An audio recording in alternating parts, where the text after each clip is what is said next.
What's going on, Knuckleheads? This is George with Fighters Rep. If you like to discuss combat sports and you want to subscribe, click the subscribe button below and the bell notification icon to constantly be a part of the discussion. So this is the preview for Francis Ngannou versus Junior Dos Santos. I believe this fight to be the biggest and most interesting fight of the coming weekend, and that's why I'm covering it.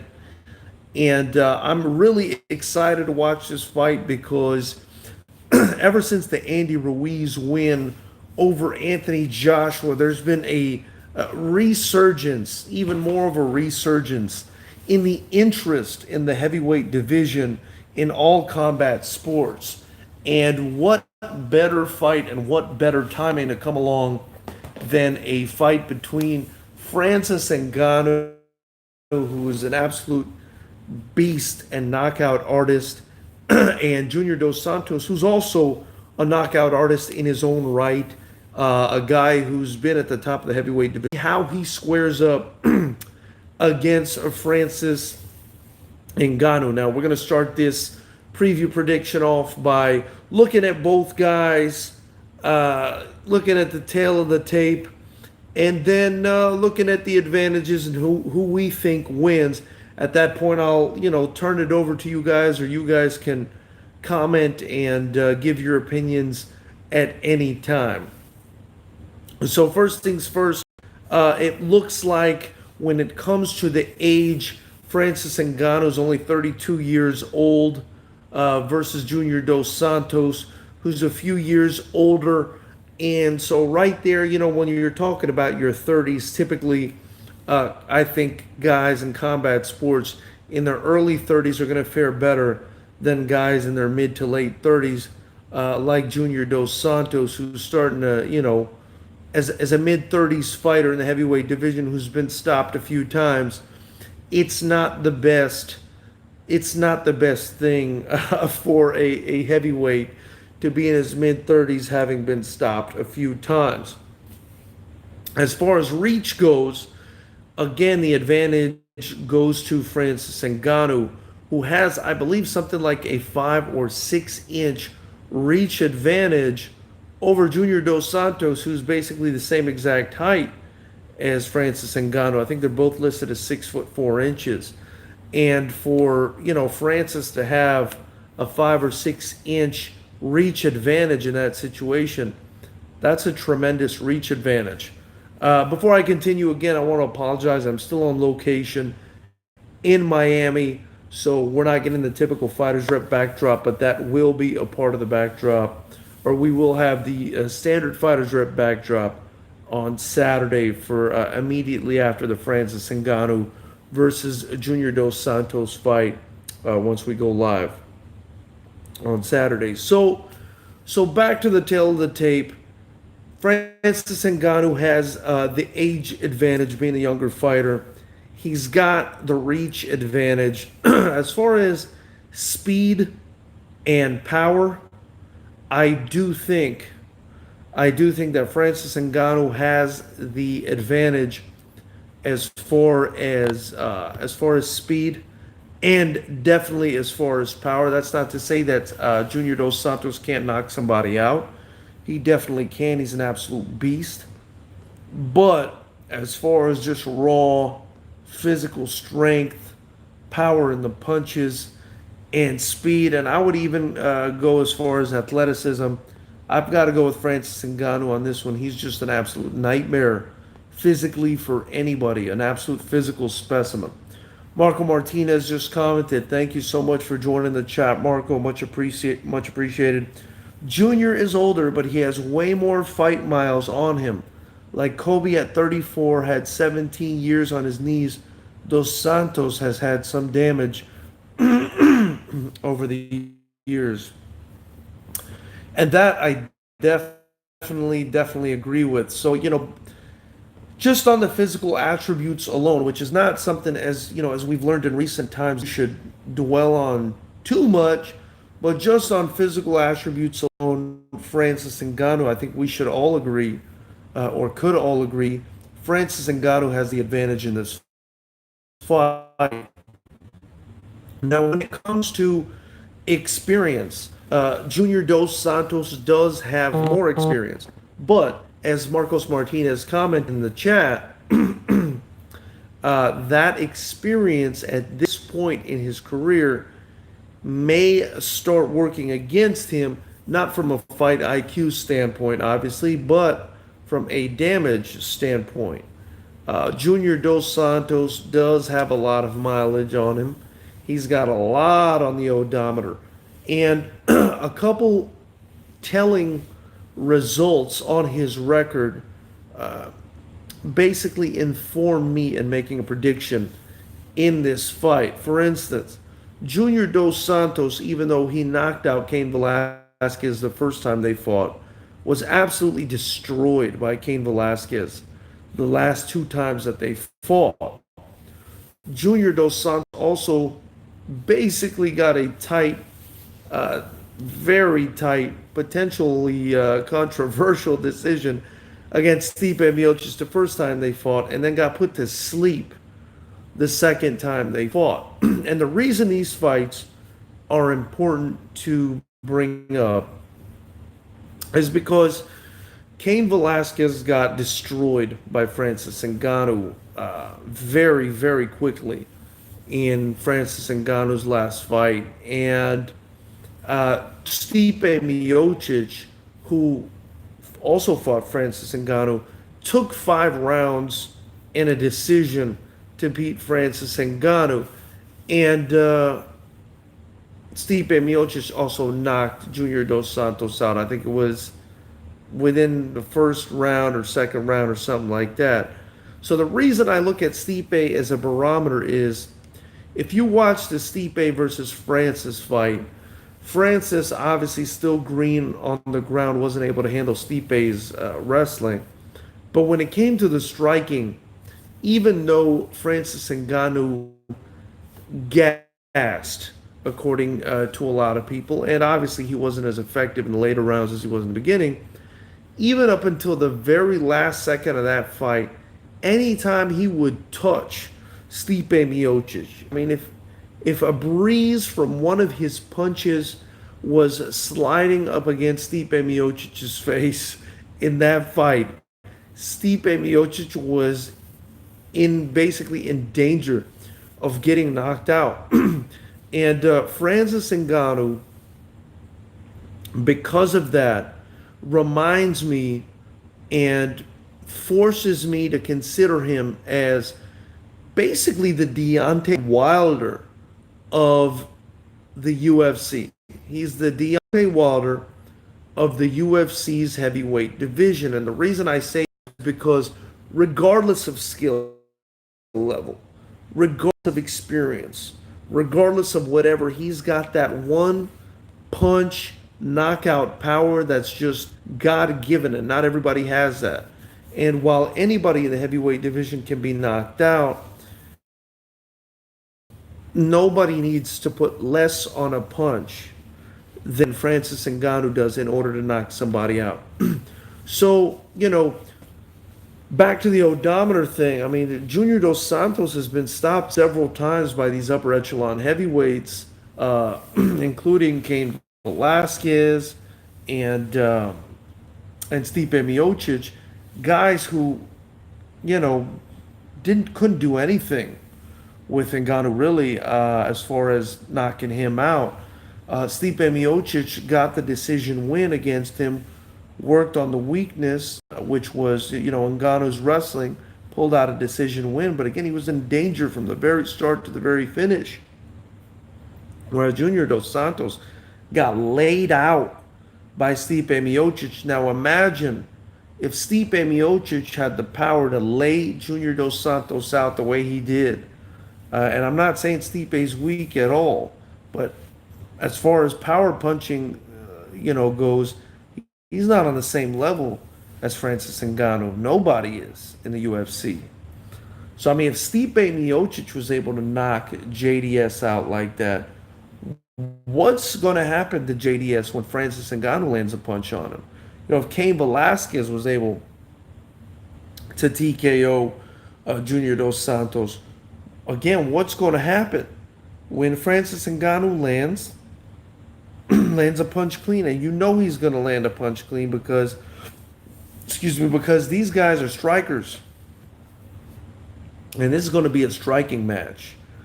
Junior Dos Santos is not the guy that's going to go out there and try to take Francis Ngannou down. If he does that, I'd be very, very surprised. So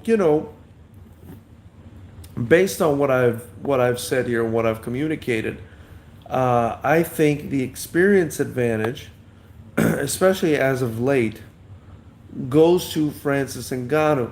Now, of course, Junior Dos Santos Prey has a good fight IQ based on the people he's been in there with. But again, the damage taken is telling, and I think he's going to have serious problems with a guy like Francis Ngannou, especially since they're going to go in there and they're going to start the fight and probably end the fight striking. Another thing I wanted to talk about is momentum, right? Because Ngannou's sort of closer to his prime, and I believe JDS is a little bit beyond it. I'm going to have to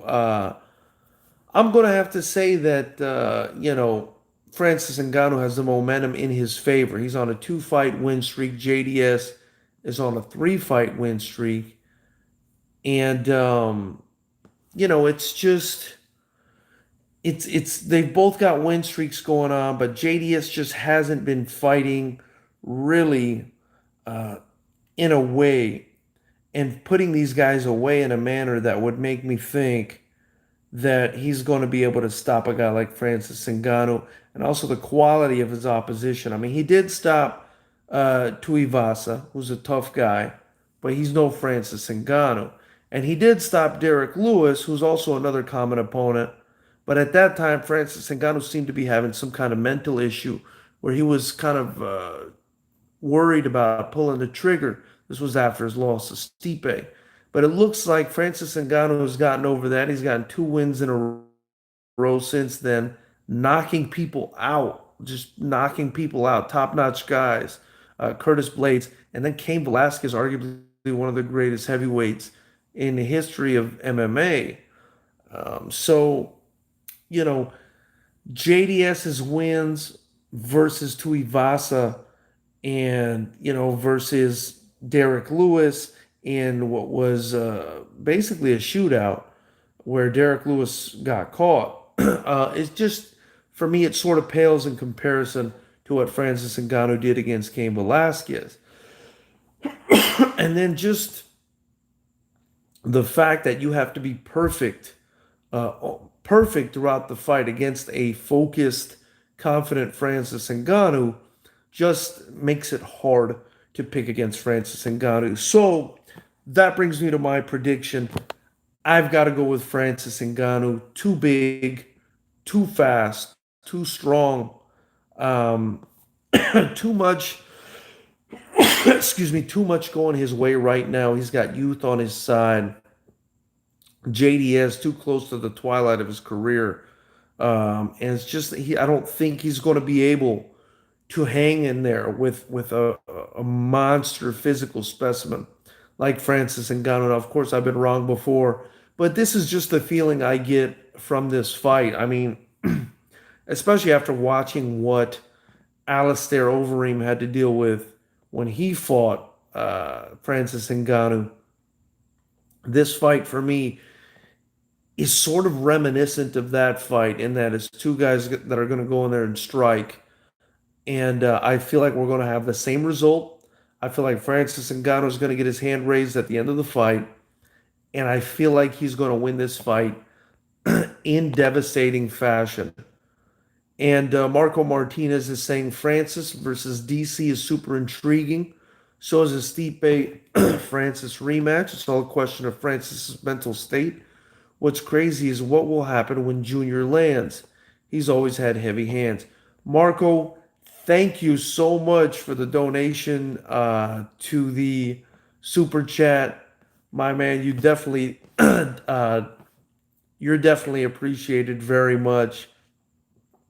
Big shout out to you. You know, you've been don't go unnoticed, and you're always going to be part of the Fighters Rep family.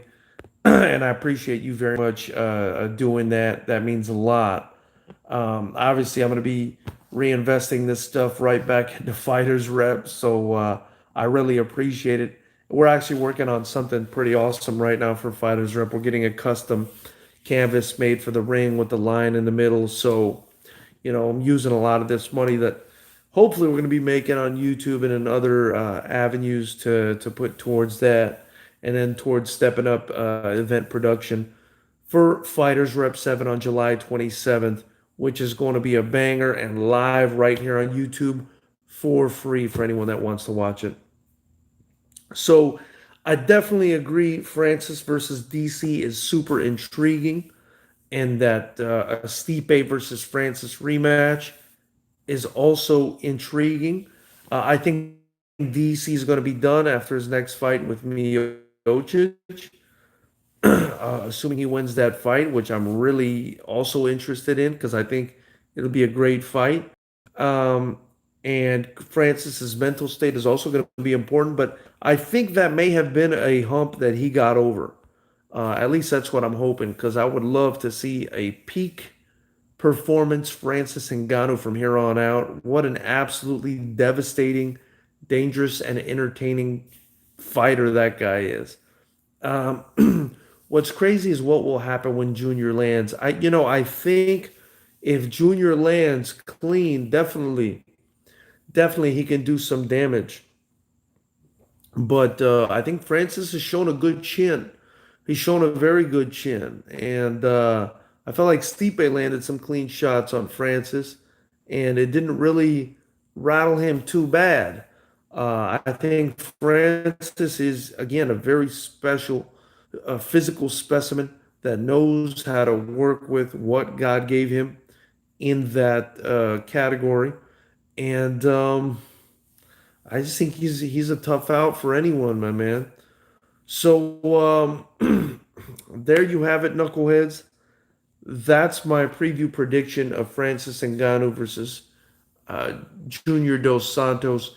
I think the fight ends in violent, devastating fashion with Francis Ngannou getting his hand raised. I think he probably finishes Junior Dos Santos within the first 3 rounds. Within the first 3 rounds. I just I don't see anyone other than a supreme wrestler, maybe like a Daniel Cormier, that's going to be able to beat this guy. They're going to have to bring him down, especially if, like we discussed, he's locked in and focused and not mentally weak like he was in that Derek Lewis fight.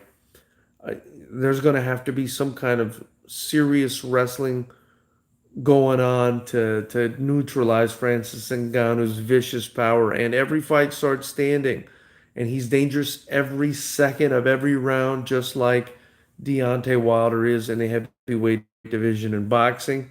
He's got the touch of death. He may have the hardest punch in combat sports, including boxing. This guy is that powerful. This guy's just a monster physical specimen. And I would actually love to see uh, maybe a measurement of Deontay Wilder's punching power versus Francis Ngannou's on some sort of machine, maybe that they have at the UFC Performance Institute or something. Because as crazy as it sounds, I think Francis Ngannou, being so physically gifted and athletic and weighing as much as he does, versus Deontay Wilder, a much thinner heavyweight. I'd love to see if there's, about, or if there's any kind of difference in the power, who's got more power. That'd be very interesting to see. Even though some people might think I'm crazy for thinking he has as much power as Deontay Wilder, but Francis Ngannou is a guy who wanted to box and ended up in MMA. So I would imagine he's got some serious punching power. And honestly, I've rarely seen anyone react to getting hit the way Francis Ngannou's opponents react. I mean, if you just think back on what he did to Alistair Overeem and Arlovsky and all these people, I mean, when he hits you, you are. Gone. You are gone. So that's it, knuckleheads. Um, I would appreciate your comments. Obviously, I reinvested into Fighters Rep and making it the most exciting combat sport in the world, which is what I believe it is. Tune in July 27th for Fighters Rep 7 Fighting Prides, the first of its kind team versus team kickboxing event. All striking, clinching is, gonna get broken up in these fights. It's stand and bang. Um, Subscribe below if you like to discuss. We'll be back in the immediate reaction to the Dos Santos versus Ngannou fight, live streaming again when we get back home to Los Angeles. See you soon, knuckleheads. Appreciate your time.